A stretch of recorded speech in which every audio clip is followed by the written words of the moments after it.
कि लाल किला बेच दिया, देश के रेलवे बेचा गई, जहाज बेचा गई। वो आदमी कहता कि हम साधु बने। देखेंगे ना पिछला बार झूठ।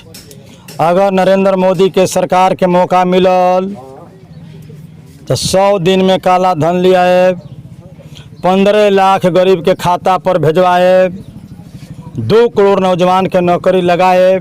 थोड़ा देर खातिर दिल्ली मान लिया शिवा ने 3 गो चीनी मिल के दशा देख ली। के रहे भाजपा के यहाँ सब लोग रहे। पचरुखिया बेचा गए, सूता मिल गलोजा से ढहा था।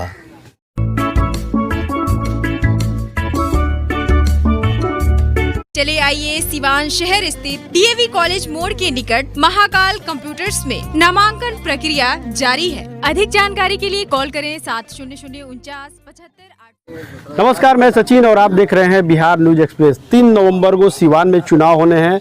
इसको लेकर नेताओं के दौरे शुरू हो गए हैं। नेता जो भी प्रत्याशी हैं वो लगातार लोगों के बीच जा रहे हैं और अपने पक्ष में वोट देने की अपील कर रहे हैं। बिहार न्यूज एक्सप्रेस भी लगातार आपको चुनावी कवरेज दिखा रहा है। इस वक्त बिहार न्यूज एक्सप्रेस की टीम पहुंच चुकी है दरौंदा विधानसभा क्षेत्र में, जहां हमारे साथ माले और राजद महागठबंधन के प्रत्याशी है अमरनाथ यादव जी। हम इनसे बात करते हैं। सर, सबसे पहले आपका बिहार न्यूज एक्सप्रेस में स्वागत है। सबसे पहले किरवा चैनल के माध्यम से पूरा बिहार और सिवान के तमाम लोग के, यहाँ के मजदूर किसान लोग के, महागठबंधन के तरफ से हम सब लोग के हार्दिक अभिनंदन करतनी और लाल सलाम करतनी। सबसे पहला सवाल कि सिवान में माले की राजनीति पूर्व सांसद मोहम्मद शहाबुद्दीन से शुरू होती थी, उन पे ख़त्म होती थी। सिवान में लगातार राजद और माले एक दूसरे के कट्टर विरोधी रहे और आज एक साथ आए हैं। क्या समीकरण बनेगा इस बार? लड़ाई हमने के कहियो मोहम्मद शहाबुद्दीन से ना रहे। आरजेडी के बनला तो बहुत कम दिन भइल बा। कम्युनिस्ट पार्टी तो 1925 से देश में काम करता है। कम्युनिस्ट पार्टी 1925 से देश में बा और एक तरफ रहे कांग्रेस, एक तरफ रहे वामपंथ। बीच में कुछ ऐसा समय आई जहां आरजेडी से टकराव हो गई और टकराव हो गई कि वामपंथ हमेशा गरीब के पक्ष में रहेला और बुर्जुआ पार्टी हमेशा अमीर के पक्ष में रहेला। तो ऐसा कोनो व्यक्तिगत झगड़ा ना रहे। कोई व्यक्ति से गठबंधन नहीं है, गठबंधन तो पार्टी से बा। कोई व्यक्ति के बात थोड़े बा जौन भाजपा के भाषा बा। लेकिन माननीय भाई मनोज सिंह से पूछी कि जब शहाबुद्दीन के नाम लिए तनी तो उनकर तो खाली नाम रहे, कमवा तो यह श्रीमान लोग करत रहे, परमीन लोग काम करत रहे। तो लोग कतना कौना दल में गई है। भाजपा के जो कहता वो जल छड़ी के ठीक कर लिहल। वह मनोज जी आरजेडी में, वह मनोज जी भाजपा में, वह फिर जदयू में, वह लोनार लगावत रहे जय श्री राम जिंदाबाद। और टिकट नहीं मिले तो कहते लो मुर्दाबाद। चलिए, दरौली के विधायक रह चुके हैं, लोकसभा के प्रत्याशी रह चुके हैं, अब दरौंदा विधानसभा क्षेत्र में। तो धुरौंधा में तो गठबंधन के मात हम आयल बनी, जहिया से आयल बनी तहिए से जो लोग कुछ गलत काम करेला, जो लूटपाट में शामिल बा, सत्ता के लूटपाट में, वो लोग के काफ़ी परेशानी बढ़ गई बा। और कई जगह वह सुन ले होखे। अब इस सीट हमने के बंटवारा में मिलल बा तो हम धुरौंधा में आयल बनी 13 तारीख का नॉमिनेशन दे।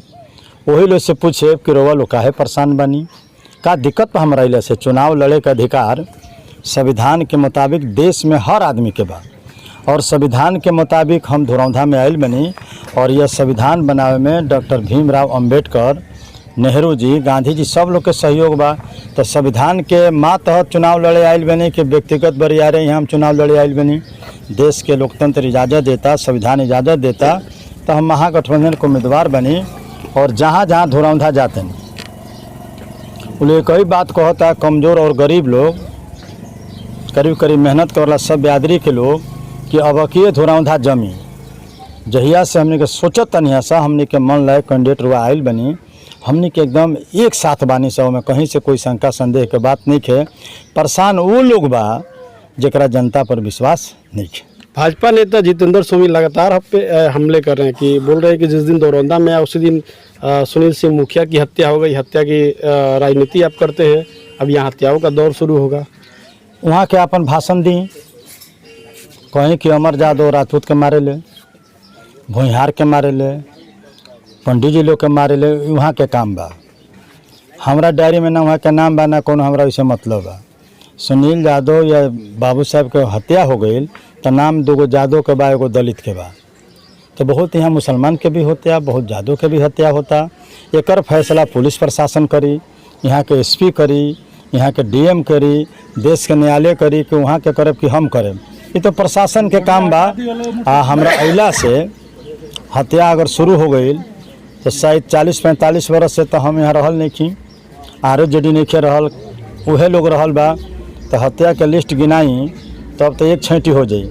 केवल हम तो इतने कहनी तो इतना भी आग लगल बा कि माननीय पूर्व सांसद उमाशंकर बाबू यहाँ के चर्चित विधायक, वहाँ के यहाँ विधायक रहनी और लालू जी बड़ी शौक से गौरी यादव के लिए रहनी। आ लियला के बाद धुरंधा मर्डर हो गई तो वहाँ के एक छठी भाषण दे चुकनी। जबकि हम अपना बयान में कहनी कि भाई जितेंद्र स्वामी अगर हमारा बात से वह ठेस लागल हो गया, चोट लागल हो गया तो हमें कहे क्षमा मांगतनी।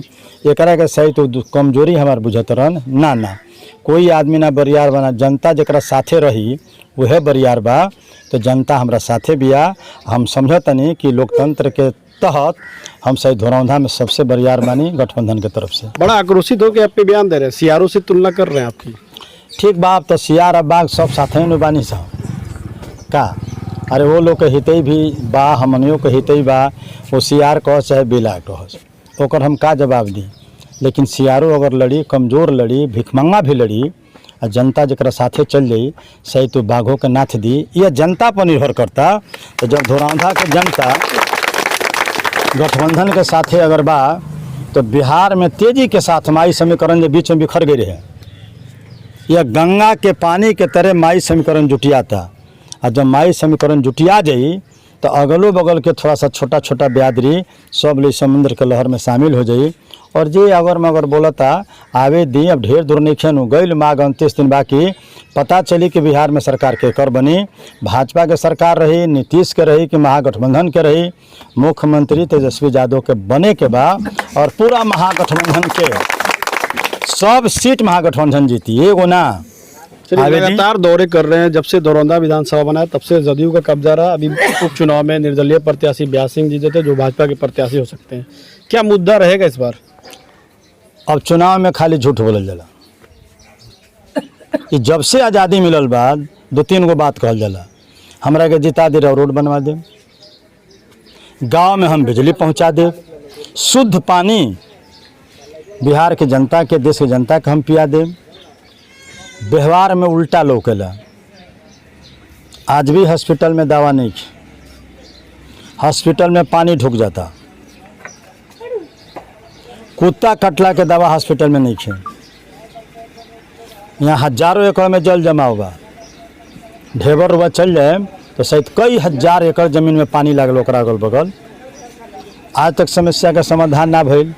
आइए बार बार भाषण देवे के बा, रोड बनवाए, बिजली पहुँचवाए, राशन दिलवाए, दवा दारू दिलवाए, रुआ दुख सुख में रहे। ये तो यह भाषण बा। हमनी के दरअसल मुँह से कम बोली ले सन और व्यवहार में प्रैक्टिकल में करके दिखा दिले सन कि हमरा और बेटा हैं, हमरा और साथ देव। 24 घंटा मोबाइल खुला रहेला। जबे गरीब लोग पुकारे हम हाजिर बनी। गरीब मतलब जाति से ना, गरीब मतलब गरीब। हम आपन बात कहे बनी। जितेंद्र स्वामी का कहतन हमरा चिंता नहीं है। ओम प्रकाश यादव जी का कहे हमारा कोनो चिंता वहाँ को कहते नहीं। वहाँ का बयान एक लाइन के आयल बा कि पटना में लालू यादव के मदद करेले, अब सिवान में मारा मारी करेले और काम बार हुआ बोली। हमरा इससे कोनो दिक्कत नहीं है। और वह गाड़ियों दी तो हम सब सुनते बनी। हम जनता के साथे बानी, जनता हमारा गाड़ी नहीं खे देत। जनता कहती है जो खुशी बा, ठीक बात। हम दूसरा के बात का बतियाई, हम अपन बात बतियाई। 6 महीने से दौरौंदा के विधायक ब्यास सिंह जी हैं, कर्णजीत सिंह और ब्यास सिंह, जो लगातार दावे करते हैं, सोशल मीडिया पे भी डालते हैं, मीडिया से भी बातचीत में कहते हैं कि जो 6 महीने में विकास वो पहले कभी नहीं होता, लगातार विकास के काम हो रहे हैं। आपको क्या लगता है दौरौंदा में विकास हुआ है? अब तो बात उनका से पूछे कितना विकास भइल बा। गांव के लोग जौन हमरा के कहता, हम वह बात बता देते कि हमनी के विकास धीमी गति पर बा, बहुत धीमी गति पर बा जौन लोग कहता। अब विकास के फाइल ले के घूमता कि हम रोड बनवा देनी, हम हॉस्पिटल बनवा देनी, गांव में चौतरा बनवा देनी। तो वो लोग से पूछ ले जहाँ तक दरौली के बात वो लोग उठावेला तो दरौली हमारा एमएलए से विकास नहीं कैले, वो लोग नहीं जानत, वो पार्टी के पुरान नेता लोग जानता। जनता दरौली, मैरवा और रघुनाथपुर ब्लॉक के लड़त रहे तो 6 गो ब्लॉक उग्रवादी घोषित बा। 6 गो ब्लॉक सिवान जिला के उग्रवादी घोषित बा, जहाँ सामंतवाद के खिलाफ, जमींदार लोग के खिलाफ, जहाँ के गरीब के खटिया पर ना बैठे धल जाते रहे, बूथ पर लोग ना जाए देते रहे, मुर्गा मुर्गी सब लेके भाग जाते रहे, निखती में नमाज लोग ना पढ़ देते रहे, मस्जिद में तनी झगड़ा हो जाओ तो एकरा खिलाफ में हम लड़त रहनी, हमार पार्टी लड़त रहे, कोनो घड़ी एमएलए ना रहनी। आई आधार पर दरौली के जीरा दे के 95 से लेके लगातार हमने के दोनों सीट जीते तरने सन बिना गठबंधन के क्या कि गरीब लोग हमने के पक्ष में रहते रहे, किसान लोग हमने के पक्ष में रहते रहे, मुसलमान बिरादरी के लोग हमने के पक्ष में रहे। तो हम ये काम कोई नहीं, लोग हमारा साथे बा। हम 3 बार कृषि मंत्री खड़ा दिले रहनी, अकेला साइकिल चला के, अब तक गाड़ी बा, मोटरसाइकिल लौकता, साइकिल से वोट मांग के 20 गो गाड़ी लेके ना। अब वही लोग बड़ा बड़ा हमारे अच्छे लोग रहे, मंत्री लोग भी रहे। और आज भी धुरौंधा के जनता पर विश्वास बा। विकास का कहला एकरा के आवे दी, हम जब आवतनी लोग हमरा के पावर सौंपता तो बताएम जे विकास के चिड़िया के नाम का कहला। का कोई ऐसा भी हिम्मत बा, कोई भी नेता, कोई भी अफसर जो कह दे कि अमरनाथ यादव आज तक 2 रुपया कमीशन, 2 रुपया सरकारी मीटिंग में चाह, अगर वो साबित कर दे कि हम चाह भी पी ले अपना मीटिंग में, या हमार भाई या हमार हित कोई ठेकेदार होके तो साबित कर दे, या हमार बेटा कहीं कोई लफई में काम करत होके, वह सीमान की जनता जानती है। हमारा बारे में प्रचार कर जाला कि अमर यादव गरीब के नेता ना हो, उनकर बेटा अमेरिका पढ़ेला, भाषण लोग देला। तो का अमेरिका पढ़ल, रूस में पढ़ल, ये गलत बात बा का? हमार बेटा तो मोटरसाइकिल ना छीने, हमार भाई तो अपहरण ना करे, वो तो भजके के लोग करेला। हिंदू मुसलमान काम भजके के लोग करे तो हिंदू मुसलमान लोग करे। और हम धुरौंधा में आइल बनी, हम सिहार बनी कि बिलार बनी, 36 बरे देखो तनी एओ जी देखे, शेर के भी देखे, बिलार के भी देखे, सियार के भी देखे, उस सब बात से परवाह ना करिल। हम पूरा जिला में जनता के बल पर अकेले ही घूमिले। विपक्ष द्वारा लगातार आरोप लगाया जाता है कि आप गरीबों की बात करते हैं और बैकवर्ड फॉरवर्ड की राजनीति करते हैं, जितने ऊपरी क्लास के राजपूत ब्राह्मण उन लोगों के खिलाफ करते हैं, और आप पे भी कई हत्या के, अपहरण के मुकदमे भी दर्ज हैं। हम सब केस में बरी बनी। न्यायालय के बात तो माने कोई, न्यायालय हमार सजाए कलेस तो हम दोषी, आ हम सब न्यायालय से बरी बनी। हमारा से सिवान के जज पूछलन कि रुआ पर काहे केस होला। हम कहनी कि हजूर हम गरीब के पार्टी में रहिले, हम माले में कम्युनिस्ट पार्टी के राजनीति करीले, आ गरीब पर अत्याचार हम विरोध करीले। आज मंत्री लोग हराइले से जहाँ कुछ हुई तो नाम अमरनाथ यादव के दर्ज हुई, हमरा के जज बरी कर दिलस, आ लोग के तो जज सजाए कर दिले बा। तो के ठीक भइल, हम ठीक भइनी, कोई लोग ठीक भइल। एनडीए में फूट पड़ चुका है। अजय सिंह, जितेंद्र स्वामी के भाई जितेंद्र स्वामी लगातार व्यास सिंह का विरोध कर रहे हैं, कितना प्रभाव पड़ेगा? अब आपको कितना फायदा मिलेगा? वो प्रभाव हमारे लगे आंकड़ा नहीं है। फायदा आपको कितना मिलेगा? हम ओकर फायदा घाटा के हिसाब किताब छठियार के बात नहीं की कैले। हम अपन काम करतनी, हम अपना गरीब से कहतनी का फायदा हो, का घाटा है, वो लोग जाने, वो लोग के काम जाने।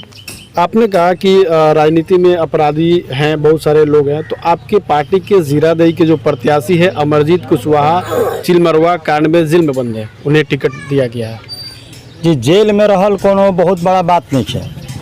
इस संविधान के मुताबिक जब कोई आदमी वंचित रही, जब ओकर 2 साल के सजाए हो जाए। अमरजीत कुशवाहा के फर्जी मुकदमा में फंसावल गई चिलमरवा गोली कांड में।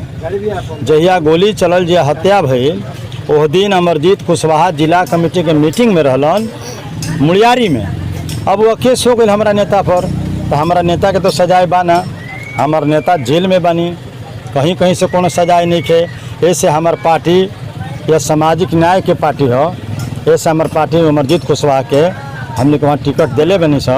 आ तमाम लोग नारा लगावता, सब जाति के लोग नारा लगावता कि जेल के फाटक टूटेगा, अमर भैया छूटेगा, निश्चित लोग जिताई, आ गेट पर से कहना पर बैठा के लिए। चलिए, अगर आपको दरौंधा की जनता विधायक बनाती है, आप पे भरोसा करती है, तो दरौंधा के लिए आपकी पहली प्राथमिकता विधायक बनने के बाद क्या होगी?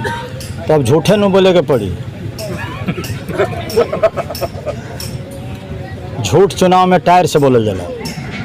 हम जब मंच पर भाषण देव तो हम कहब कि वालों हमारा के जिता दी तो रुआ लोग के सब रोड हम बनवा दें, हॉस्पिटल ठीक करवा दें, तमाम टीचर लोग के जो समस्या वगैरह का हल करवा दें, वृद्धा पेंशन में हम नाम लिखवाए, रुआ लोग के हम राशन दिलवाए। ये हमारा भाषण देवे के पड़ी।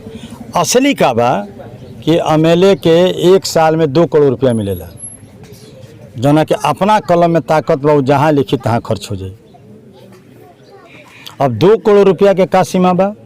700 फीट रोड बनावे में 10 फीट चौड़ा, 3 फीट माटी खड़ांजा तो 10 लाख रुपया लगी।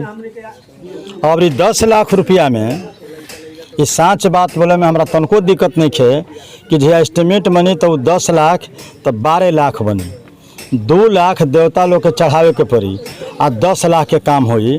तो जितना हमरा पावर बा धोरौंधा के जनता हमरा की पावर देहलस तो हम गांव के मीटिंग करके आ जितना हिस्सा आटी जौन हमरा अपना स्पेशल पावर बा वो गांव के हम उतना हिस्सा दे देव। हमार भाई ठिका ना चलल, हमार बेटा ठेकेदारी ना करेला। और देख ली पूरा सिवान के इतिहास तो हमनिए के एजुकेशन में करीब करीब सबकरा से ठीक बनी स एकरा से 1000 कोस दूर रहे से। गांव में कमेटी बनेला, हमरा दस्तखत करे के बाद लिख देनी जब फलाना आदमी काम करे वो जाना से उनकर काम जाने, जे काम करावल ओकर हम चाहो ना पी ले तो ये हमार काम बा। अब धोरौंधा के जनता के का कहें कि हम काम ना करे, काम करे, लेकिन काम के सीमा बा। जब देश में 74 बरस बीतला के बाद आज़ादी, आज भी रोड के सवाल बा, जल जमाव के सवाल बा, कल कारखाना के सवाल बा, रोजगार के सवाल बा, रोटी के सवाल बा, कपड़ा के सवाल बा। भले जे पूछत वो नहिया से कह दे कि लाल किला बेच दिहल, देश के रेलवे बेचा गई, जहाज बेचा गई। वो आदमी कहता कि हम साधु बने। देखेंगे ना पिछला बार झूठ। अगर नरेंद्र मोदी के सरकार के मौका मिलल तो 100 दिन में काला धन ले आए, 15 लाख गरीब के खाता पर भेजवाए, 2 करोड़ नौजवान के नौकरी लगाए। थोड़ा देर खातिर दिल्ली मान लिया सिवाने 3 गो चीनी मिल के दशा देख ली। के रहे भाजपा के यहाँ सब लोग रहे, पचरुखिया बेचा गए, सूता मिल गलोजा से ढहा था। अब आंदोलन में रहो गए रहनी, हमहूँ गए रहनी। क्या कोई भाजपा के नेता गईल, जदयू वाला गईल, हमनिए के गई नहीं सकिना? गलत बा। 537 आदमी के 1500 करोड़ रुपया जमीन के लेकर मजदूरी बाकी बा। 15 करोड़ पहले सरकारी पैसा मजदूर के दे दो, कई लोग मर गए तो सरकार पैसा देहलस, बिल्डिंग ढहाता। तो सिवाने से खड़ा होकर देख ली, जल जमाव के वही स्थिति बा, हॉस्पिटल के वही स्थिति बा। गठबंधन के सरकार बनी तो हमनी के अपना मुख्यमंत्री से तेजस्वी यादव से ये हमनी के अपील करे सो कि सिवान में चीनी मिल के सवाल बा, सूता मिल के सवाल बा, हॉस्पिटल के सवाल बा, जल जमाव के सवाल बा, राशन के सवाल बा, रोटी के सवाल बा, मकान के सवाल बा। माननीय मुख्यमंत्री जी ये काम रउआ गरीब के करवाई, ये हमनी के मांग करे सरकार में कि रउआ ये काम करी। वहाँ के घोषणा के लिए बनी कि 10 लाख नौजवान के हम रोजगार देव, हम काम देव। अगर हमारा हाथ में पावर आयल तब हमनी के पूरा विश्वास के साथ लागल बनी से कि मिली। तो देख लेबी का भेला उत्तर प्रदेश में रामराज में गरीब के लड़की से बलात्कार भइल, जीभ काट लेहल गई, हेड़ के रड्डी तोड़ देहल गई, जांग के हड्डी छटका देहल गई, और लोग भेंट करे गई तो भेंट भी ना करे देहल गई। देश के महान नेता राहुल गांधी के साथे जौन भइल ओकर हम घोर निंदा करतनी। कालर ध के पुलिस चढ़ देलस। का हमार बेटा मरी तो सेना में बा तबो लाश घरे आ जाला, लोग देखेला कि हमारा बेटा के मुँह कैसन बा। लेकिन रामराज के सरकार, जोगी और मोदी के सरकार, वो लड़की के लाश भी वो परिवार के ना दिल गए, वो लाश भी परिवार के देखे के ना मिलल, और भेंट करे गैला पर चहेटल गई। लोकतंत्र के साथे बलात्कार भइल। ऐसे हमने के पहला काम बा संविधान के बचावल, भीमराव अम्बेडकर के लिखल संविधान के बचावल, लोकतंत्र के बचावल, व्यक्ति के आज़ादी खतरा में बेकरा के बचावल। और केवल जाति के अलावा जो रामराज के चेला बा, जो लोग के हित बा, का नारा लगावत रहे पहले, जय श्री राम जिंदाबाद। आ टिकटवा कट गया तब का कहता, जय श्री राम मुर्दाबाद। आदमी उहे हो का हमनी के कभी सन कहले बनी सन? हमने गरीब अमीर के राजनीति, गरीब के साथे रहिले सा, गरीब के साथे जौन भी बात साग धोसबा खाइले सा। क्या कभी सुनाइल बा ऐसन बात? अब जाके पूछी तो टिकट नहीं कटल तो मारामारी केकरा में होता? गठबंधन में होता कि मारामारी ओने होता? तो कभी कभी समय से चोर जो भी होला वो जोर से बोलेला। एकर जवाब हमनी के लगे नहीं। हमनी के रघुनाथपुर पूरा सिवान धुरौंधा जनता पर विश्वास बा, लोग पर विश्वास बा कि हमनी के झंडा गठबंधन के फहराई, जदयू भाजपा के सरकार जाई। नीतीश कुमार जौन विश्वासघात कैले बड़े, लोग मरत रहे आ नीतीश कुमार क्या कहले? वही जी रहे के बा, वही जी रहे के बा, बिहार में नहीं खावे के। भूखे प्यास से लोग आवत रहे नु, बॉर्डर पर रहने कि ना झंडा गाड़ के मेहरावना। आपके विधायक जी थे, हमनी के मिल के हल कर नहीं सकिना। 35,000 लोग के भेजवानी सा, चिवड़ा मीठा, कोई पॉलिटिकल पार्टी के नेता गईल, हमनी को धक्का धुक्के में रह के आंदोलन करके लोग के भेजवानी सा, चिवड़ा मीठा बिस्कुट संतरा खियौनी सा। 40-45 लोग आयल बा बिहार में, जौन सरकार कैले बिया। जितना लोग मर गए भूखे प्यासे एक्सीडेंट में, वह बदला चुनाव में हुई नीतीश कुमार जनी है। भाजपा के लोग अब की जानी ए शेरवा किन नाखी आकि गठबंधन के सरकार बनी। आ सरकार बनने तो नारा लगावे प्याज पहिर के। अब प्याज 60 रुपया हो गई बा। डीजल के दाम बढ़े तो माननीय प्रधानमंत्री जुलूस निकालत रहनी, अब 84 रुपया हो गई बा। बुझाता कि भाजपा के नेतवा का लंका मार दिले बा, मुँह बंद हो गई बा, आँखें भड़ गई बा, लौकते नहीं खे। 84 रुपया अदनी सब्जी कोहड़ा 40 रुपया किलो, खैला के बाद पेट झरे लगी, फूल जाई। महंगाई चरम सीमा पर बा। लेकिन का भाजपा या राम राज के सरकार के जवान खुलता? एक ही नारा बा, हिंदू मुसलमान हिंदू मुसलमान हिंदू मुसलमान। एक अलावा रोजगार पर कोई बात, भूखमरी पर कोई बात, बाढ़ पर कोई बात सरकार करती है। खाली हिंदू मुसलमान हिंदू मुसलमान। कहिया ले चले हिंदू मुसलमान? अब हिंदू मुसलमान भी खत्म। पहले का कहल गई? चीन चीन चीन कोरोना में। तब का कहल गई? जमाती जमाती जमाती। अब का कहा था? इलाहाबाद के हाई कोर्ट कहलस कि कोई जाति विशेष के दोष ना। अब लोग का कहता? अब मुंह में जाबी लगावो, दूरी बनावो, नौ वाली हाथ धोवो। अब कहीं चीन के बात सुन रहा, अब कहीं मुसलमान के बात आवता, अब मुंह में बांधो, बोला मत। शराब से का भाई? पहले बात ज़्यादा ठीक रहे, अब बढ़ गई। नरकटाई जौना के बाकी बा वो निकासी हो गई। सब जौन लड़का छोट बा वो शराब पी के बर्बाद हो गई। आ दरोगा कहता कि हो मैं चल जालो, बाय बाय पश्चिम मानी से बर्बाद गांव टोला हो गई कि ना। जौन लड़का ही ना जानते रहे शराब, वो जान गई। कहाँ शराब से बंदी हो गई। पुलिस या बिहार के अफसर लो माले माल हो गई, बोरा में रुपया कसा गई, बाप रे बाप। और 4 लाख गरीब के जेल में ठेल दिल गई। रिक्शा वाला, ठेला वाला, भूजा वाला, बड़ही मोची वाला शराब पिए ले बा। और जितना थानवा में दौरिया जला वो चूहा पिएला। चलिए, दरौंधा विधानसभा की जनता से क्या अपील करेंगे? हम दरौली के, धुरौंधा के, सिवान के, पूरा बिहार के जनता से महागठबंधन के सरकार बने, तेजस्वी के चीफ मिनिस्टर बना दे बिहार के जनता। हम पूरा बिहार के जनता से अपील करतनी कि जितना सीट पर महागठबंधन के लोग लड़ता वो सब लोग जीते, सबकरा के आशीर्वाद दियाओ।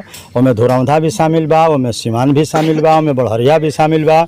ऐसे केवल धुरौंधा के कहे, महागठबंधन तो पूरा बिहार के बनल बा, उनमें धुरौंधा भी शामिल बा। ये अलग अलग कौन छी? महागठबंधन के सब सीट पर झंडा फहराओ और तेजस्वी मुख्यमंत्री बनब, ये हम अपील करते। हमारे साथ अमरनाथ यादव जी थे, जिन्होंने लोगों से ये अपील की कि महागठबंधन के सभी उम्मीदवारों को जिताकर तेजस्वी यादव को मुख्यमंत्री बनाए। अब देखना है कि आने वाले वक्त में जनता इन पर कितना विश्वास करती है। सहयोगी अभिमन्यु और जगन्नाथ के साथ सचिन कुमार, बिहार न्यूज़ एक्सप्रेस, सिवान।